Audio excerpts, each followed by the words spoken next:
Chapter 32 of the prayer.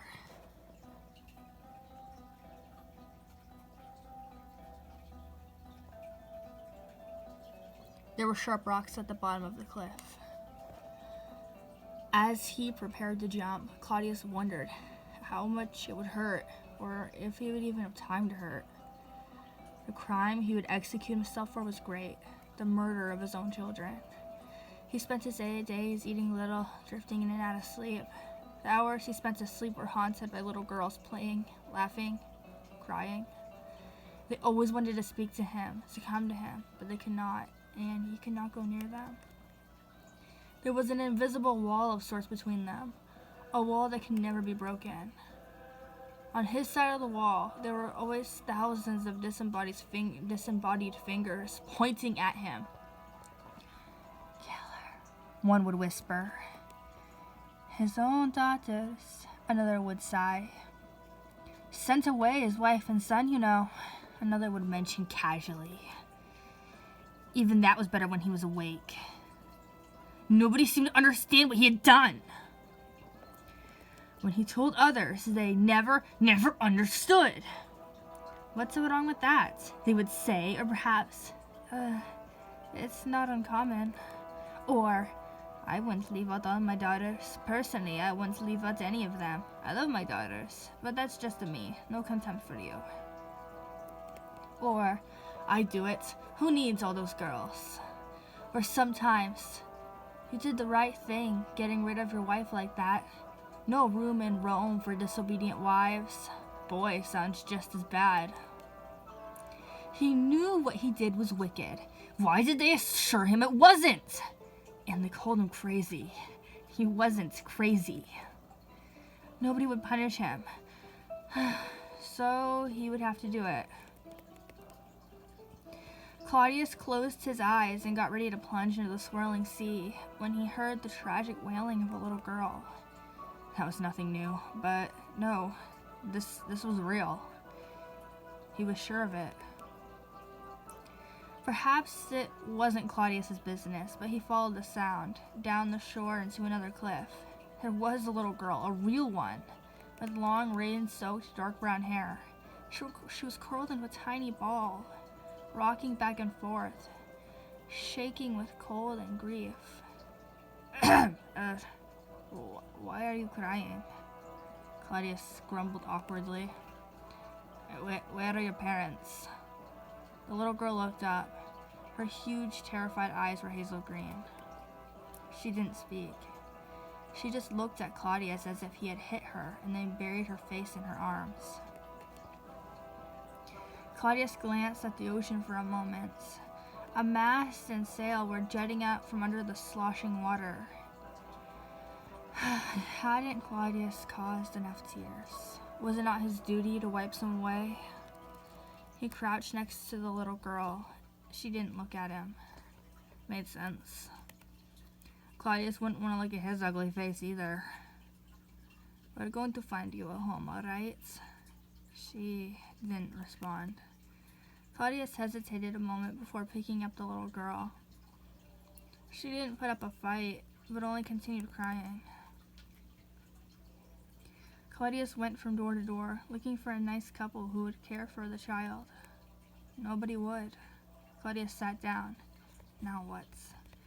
"Isn't it obvious?" The little voice in his head sounded just like his wife's. "You'll take care of the little girl." Claudius shook his head. No.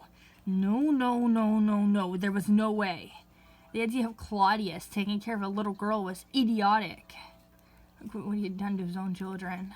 This little girl's gone, dead, because of him, and him alone. He'd been so cold and so heartless. His mind wandered to Minerva, his beautiful wife. So passionate and intelligent she was.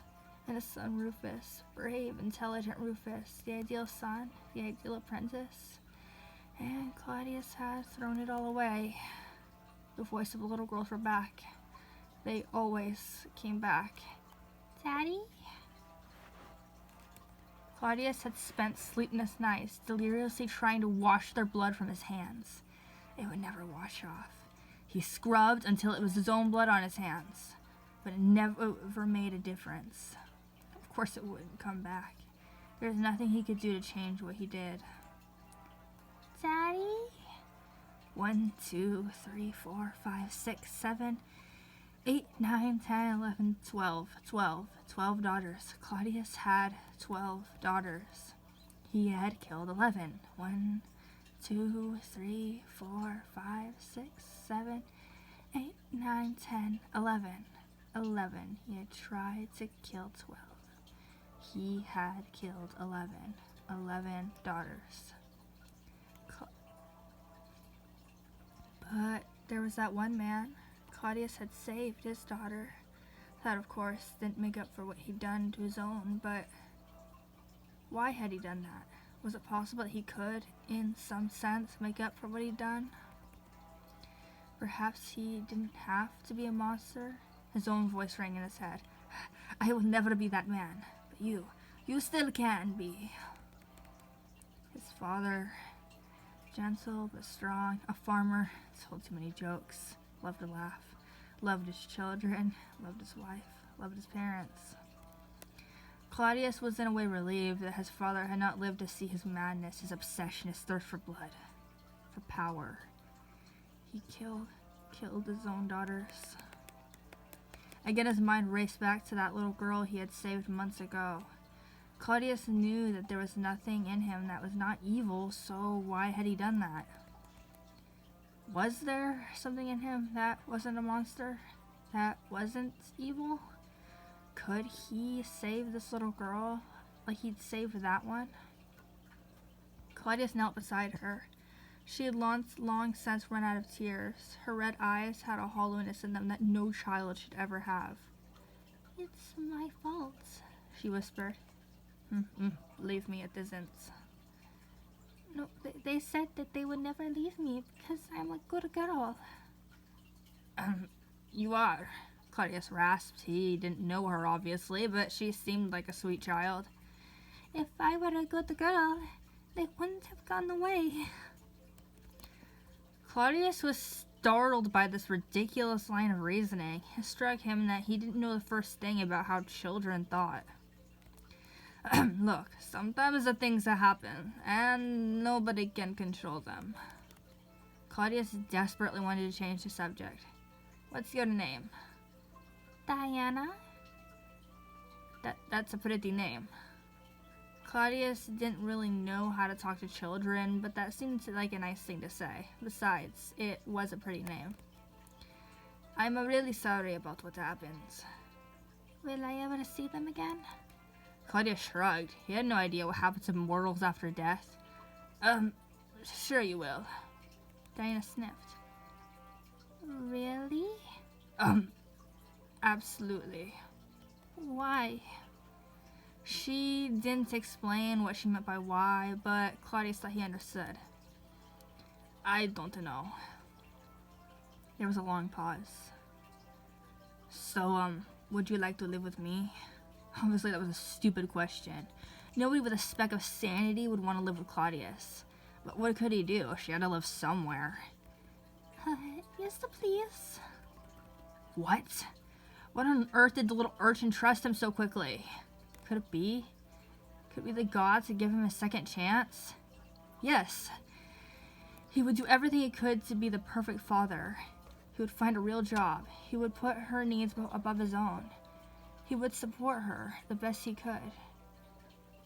He would never hurt her. He would do what was best for her. It was like a great cloud had lifted off Claudius, though the storm was as strong as ever. He had a feeling he wouldn't be hearing those voices anymore. All that would matter was to him from now on was Diana. Come on, let's get you by a fire, he told the little girl, who hadn't even seemed to notice how soaking wet she was. He couldn't let her get sick. She was his responsibility now, and he vowed to love her more than himself and all of Rome. End of chapter 32 of the prayer.